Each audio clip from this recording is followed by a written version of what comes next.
And we're down at the Under-17 International Soccer Tournament in Burlington with Tournament Director Terry Harvey. So Terry, this is the third year of this. Talk a little bit how it's grown since the first year and now the third. Well, it's just spectacular. I mean, we went through a struggling process in the first year where we couldn't find teams that were willing to participate. The international flavor was certainly weak. I think in year one we just had the Italian team here. This year we've got 7 countries represented at the tournament. So, I mean, we're on our way.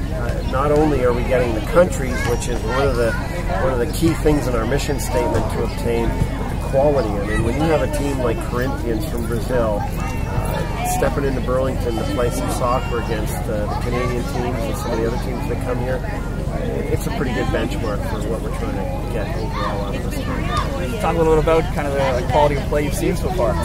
Well, you know, there's still a bit of a stretch. I mean, but I mean that can be said of even the World Cup. You know, you've got those 64 teams that are going into the World Cup, and from one to the bottom, there's going to be some games with some open scores between them.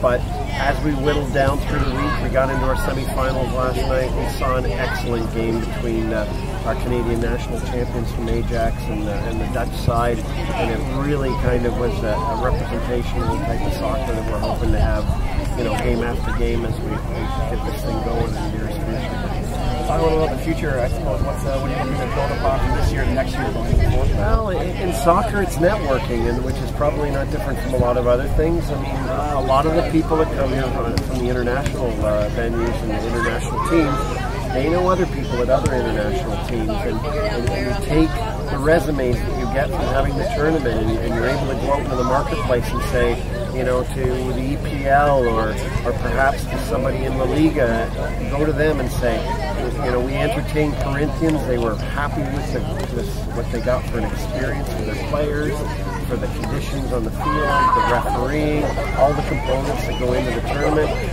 And when you have those kinds of references, you're going to start getting those teams to come here. Our ambition is to keep this thing very tight. It will always be under 17. It will always be maxed out at 16 teams. And the goal is to mix the high-quality international teams with the opportunity for some of our top teams in Ontario to play against this kind of competition. I mean, that's our job, is to get our kids ready to play on the international soccer pitch, and they're not doing it when they're playing against each other all the time. They don't understand where the bar really is and where it needs to be. Yeah, that's great. Well, thanks a lot for your time. No problem. It's great to hear from the tournament director, Terry Harvey, and I'm Ryman TV, live at the Under-17 Canadian Shield International Soccer Tournament at Sports Express.